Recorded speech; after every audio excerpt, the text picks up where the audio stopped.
The bell over the pharmacy door chimed as Betty stepped inside. Another quiet Tuesday in Buckhead.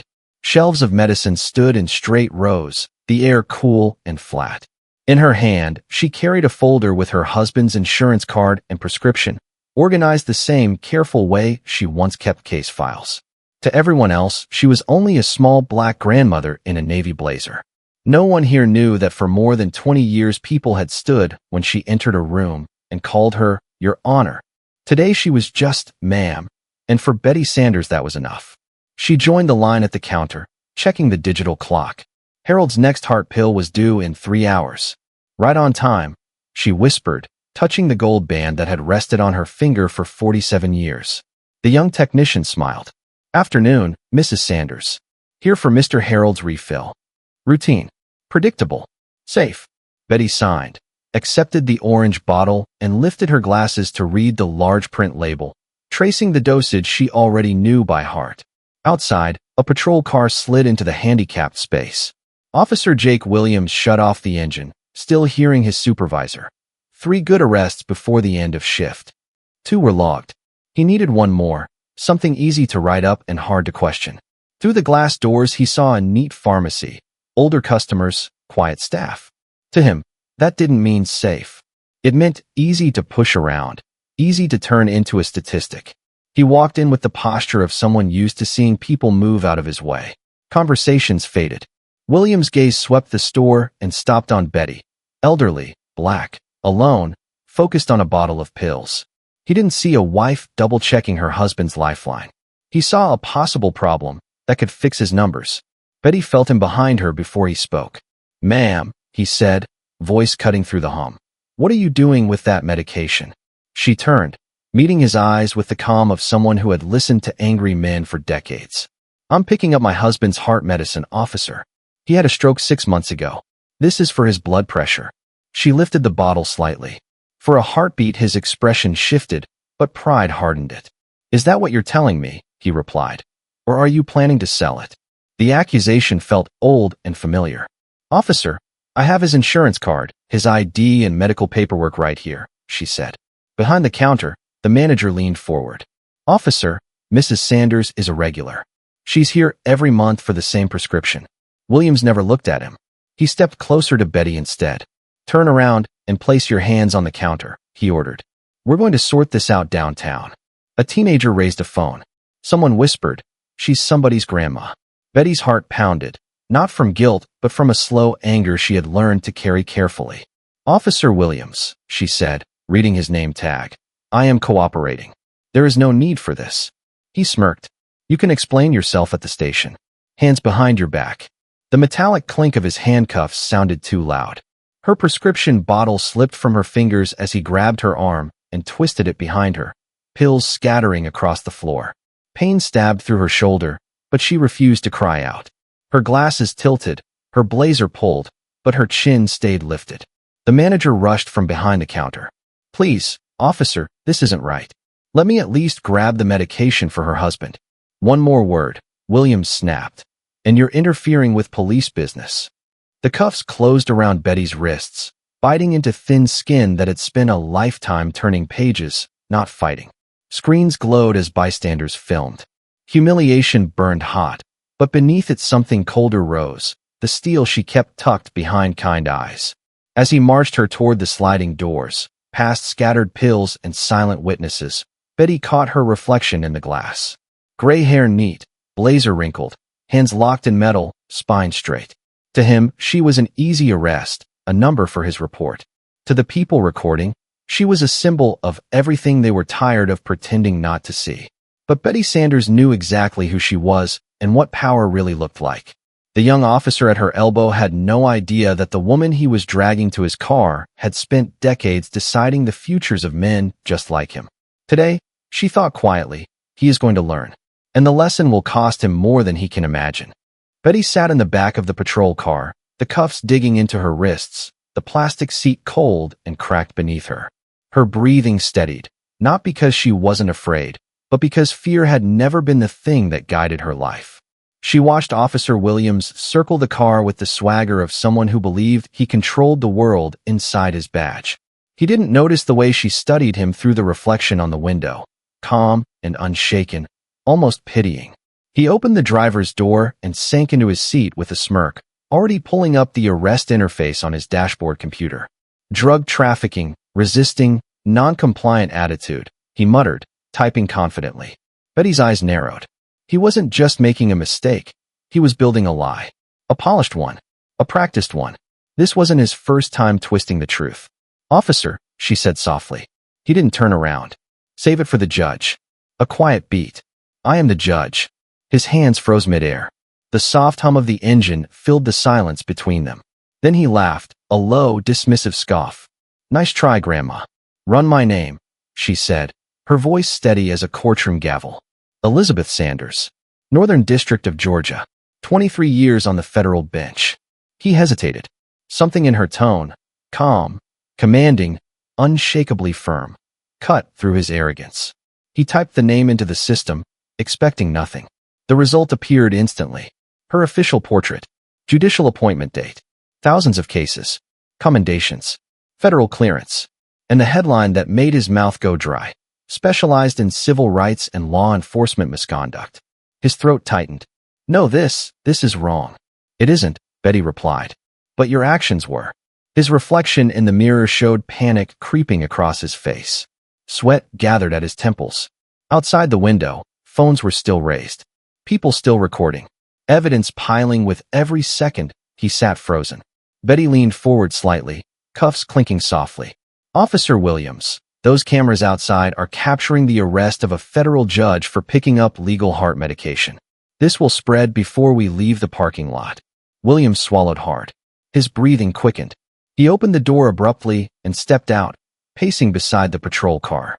His entire future balanced on the disaster he had just created with his own hands. Betty watched him with a quiet, almost sorrowful expression. She had seen this unraveling before, defendants realizing too late that their certainty had been built on sand. He pulled open her door, his voice cracking. "Judge, I didn't know. You didn't identify yourself." "I didn't need to," she answered. "Respect isn't owed because of a title. It's owed because I am a human being." The words hit him harder than any verdict ever could. Around them, the crowd whispered. Phones zoomed in. More witnesses gathered. The humiliation he intended for her was now rising around him like a tide. Betty straightened her glasses with her cuffed hands as best she could. "You still have time to choose the next step wisely. But understand this, whatever you choose will follow you for the rest of your life." Williams stared at her, breath shaking, every trace of his earlier confidence drained. He had treated her like a target, a statistic, an easy arrest. And now he was realizing he had arrested the one person trained to dismantle the very corruption he had built his career on. For the first time that afternoon, he understood something he should have known from the start. He had picked the wrong woman to threaten. The news reached investigative reporter Sarah Brown before the sun rose over Atlanta. A shaky cell phone video had begun circulating online. An elderly black woman handcuffed outside a Buckhead pharmacy, a crowd shouting, a young white officer pushing her into a patrol car. At first, it looked like another tragedy in a long chain of them. But then the clip cut off just as the officer stepped away from the vehicle, his face drained of color, hands trembling. Something was different about this one. Something big. By mid-morning, Sarah had confirmed the woman's identity. Judge Elizabeth M. Sanders, retired federal judge, decorated, respected, known for her unwavering commitment to fairness. Sarah stared at the information in disbelief. A federal judge handcuffed on the sidewalk like she was nothing? That wasn't just news. That was an earthquake. She drove straight to the CVS where it happened. Magazine racks still leaned crooked from where people had bumped into them during the chaos. Employees whispered in uneasy circles. When Sarah asked for eyewitnesses, the pharmacy manager, Marcus, stepped forward with shaking hands. He grabbed her like she was dangerous, he said. She wasn't resisting. She was reading the label. His voice cracked. He wouldn't listen to anyone. Sarah recorded every detail. The scattered pills, the cracked glasses, the fear on the faces of customers who had seen too many scenes just like it. But the most disturbing part was the confidence with which Officer Williams had acted, like this was routine, like he expected no consequences. Back in her car, Sarah submitted a formal request for his personnel file. Hours later, The early documents began coming through. 12 complaints in 12 years. All dismissed. All involving vulnerable people. Elderly, poor, minorities, single mothers. A pattern so clear she felt sick. The phrase, lack of evidence, repeated in every dismissal. Convenient. Predictable. Corrupt. But then something landed in her inbox that changed everything. A security file from the CVS cameras. The footage showed Betty calm, polite, organized. No raised voice, no sudden movement, no behavior matching the report Williams had filed. The officer's body language shifted from irritation to aggression without cause. And twice, he reached up and angled his body cam away. Deliberate. Practiced. Calculated. Sarah leaned back in her seat, staring at the frozen frame on her laptop. Betty standing with both hands visible, posture relaxed, while the officer barked accusations at her. It wasn't a misunderstanding. It was a setup. Later that night, another message arrived, anonymous. Attached were screenshots from Williams's phone. Got an easy one at CVS. Elderly. Black. Alone. Target secured. 3 arrests done. Her heart pounded. This wasn't just misconduct. It was hunting. Targeting. Statistical exploitation disguised as policing. The next morning, Sarah called Betty directly. When Betty answered from her husband's hospital bedside, her voice was low but steady. "Mrs. Sanders," Sarah said, "this goes beyond you. I believe this officer has done this before. Many times." Betty closed her eyes. She already suspected it. That was why she hadn't cried in the patrol car. She knew she wasn't the first and wouldn't be the last. "Will you let me expose this?" Sarah asked. Betty looked at Harold, frail and breathing unevenly. She held his hand gently. "Yes," she said, "but not for me. For those who didn't have a camera watching." With that, Sarah opened her laptop and began crafting the story that would ignite a storm across Atlanta. One that would shake City Hall, uncover a quota system hidden from the public, and drag every buried truth into the light. Her investigation had just begun, but she already understood one thing. This wasn't about an arrest. It was about a system built on quiet cruelties that hoped no one would ever fight back. Only this time, they picked the wrong grandmother. Harold's heartbeat monitor beeped in a slow, fragile rhythm as Betty sat beside him, her fingers resting lightly over his. The hospital room felt too bright, too sterile, too full of reminders that one reckless officer's arrogance had pushed her husband's weakened heart into dangerous territory. Stress, Dr. Martinez said it plainly, had triggered the sudden collapse. And every moment of fear in that pharmacy, every second in handcuffs, every humiliation she endured had ricocheted straight into Harold's already damaged system. Betty had faced criminals, attorneys, even corrupt officials during her years on the bench, but nothing had shaken her like watching her husband struggle to breathe. She blamed herself. Not for fighting back, she had done nothing wrong, but for still believing that dignity and calm could protect her from the worst kind of authority.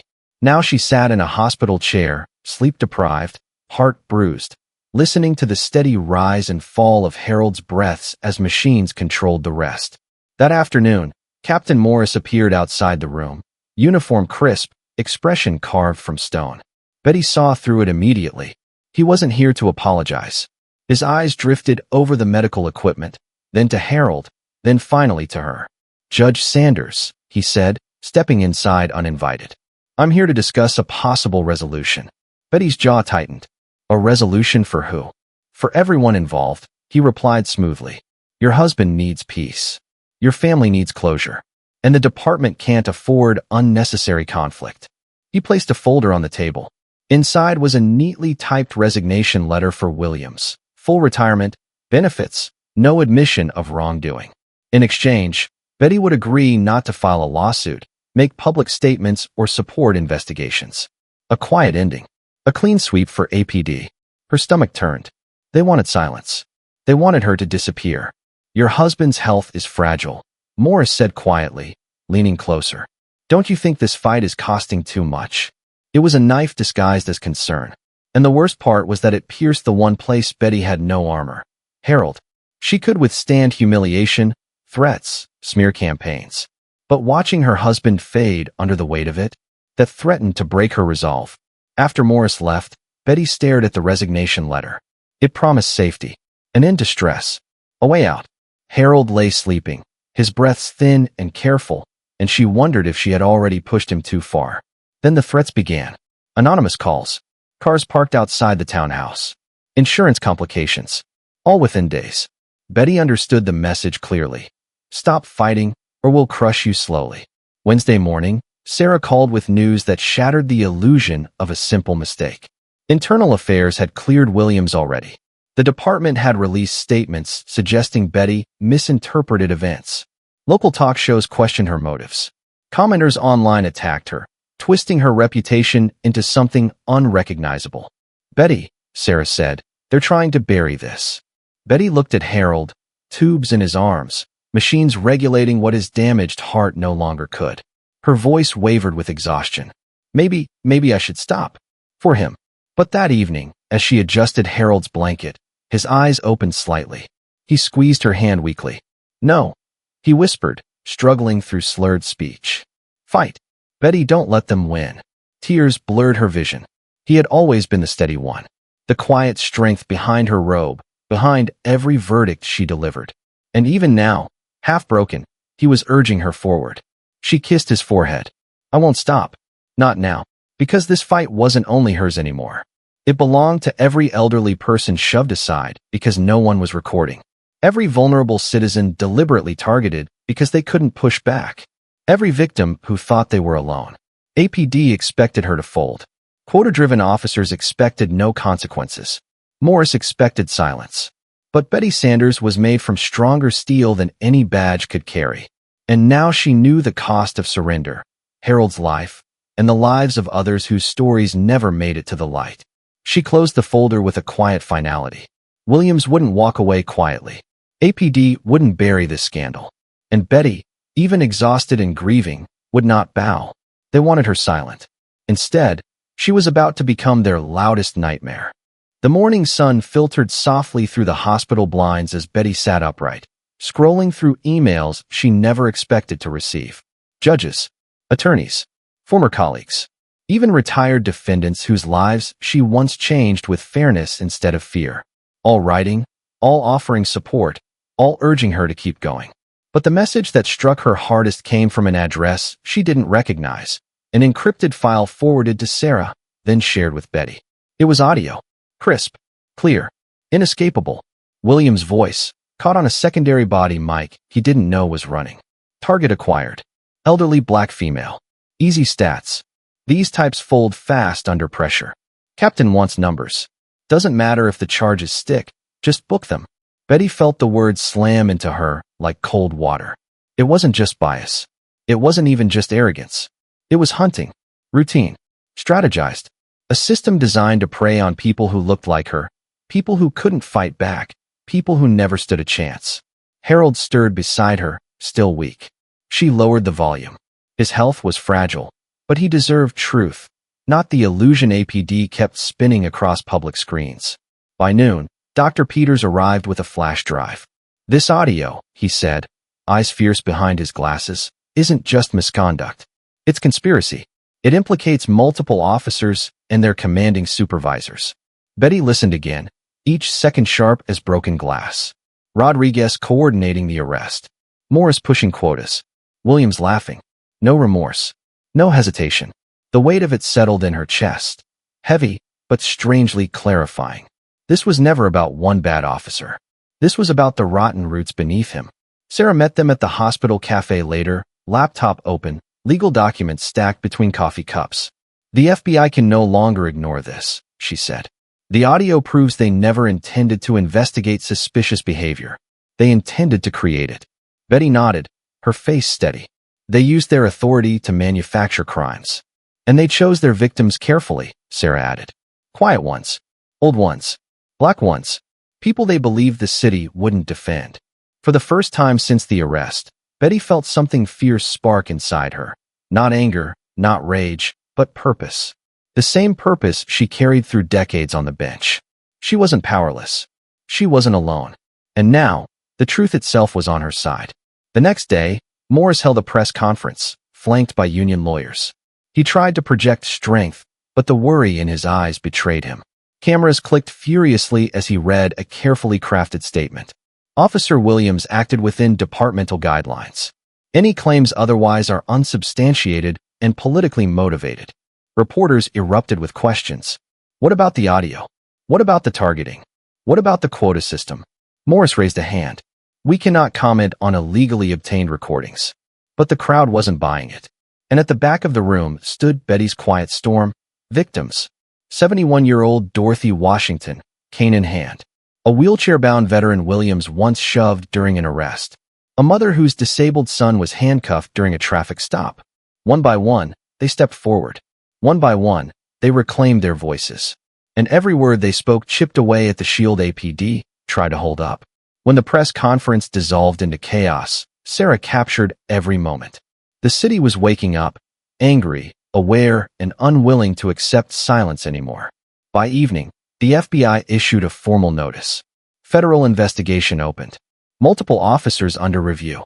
Civil rights violations being assessed. Betty read the announcement with a strange calm. Harold watched her from his hospital bed, eyes clearer than they had been in days. He smiled weakly. Told you fight, he whispered. She kissed his forehead gently. Yes, my love. We fight. Not with rage. Not with vengeance. But with truth sharper than any weapon they tried to use against her. Betty had become the storm they never saw coming. Steady, deliberate, unstoppable.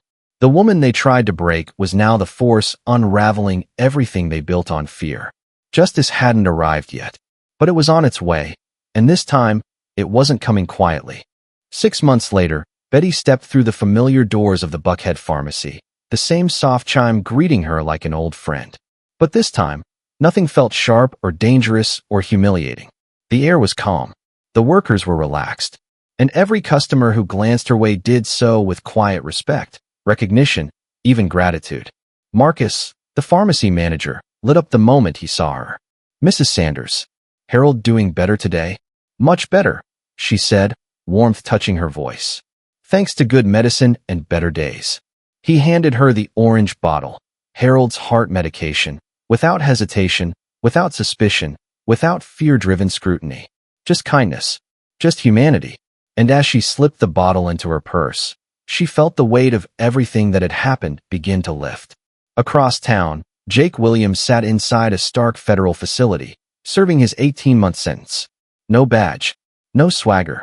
No authority to hide behind. Only long days, concrete walls, and the echo of the moment. He realized the woman he thought was powerless was the person who dismantled the corruption he'd thrived under. Rodriguez was also serving time. Captain Morris had resigned under federal pressure, his secrets dragged into daylight. APD now operated without quotas, without hidden performance memos, and with mandatory oversight on all elderly or vulnerable detainee arrests. It wasn't perfect, no system ever was, but the rot had been cut out. And it started because Betty refused to bow. Outside the pharmacy, Harold waited in their car, window rolled down to feel the breeze. His recovery had been slow but steady, his speech clearer, his smile fuller. The stress that once threatened his life had eased since the city itself began changing around them. Betty opened the passenger door and slid in, placing the bottle gently in the cup holder. Harold touched her hand, a silent message passing between them. Pride, love, victory. Home, she asked softly. He nodded. Home. As she drove, news anchors on the radio discussed the ripple she had created, new training protocols, changed policies, oversight committees, and dozens of victims finally receiving compensation and closure. But Betty didn't smile because of headlines. She smiled because ordinary people now walked the streets a little safer, a little more respected. Justice had taken time, but it had arrived with undeniability.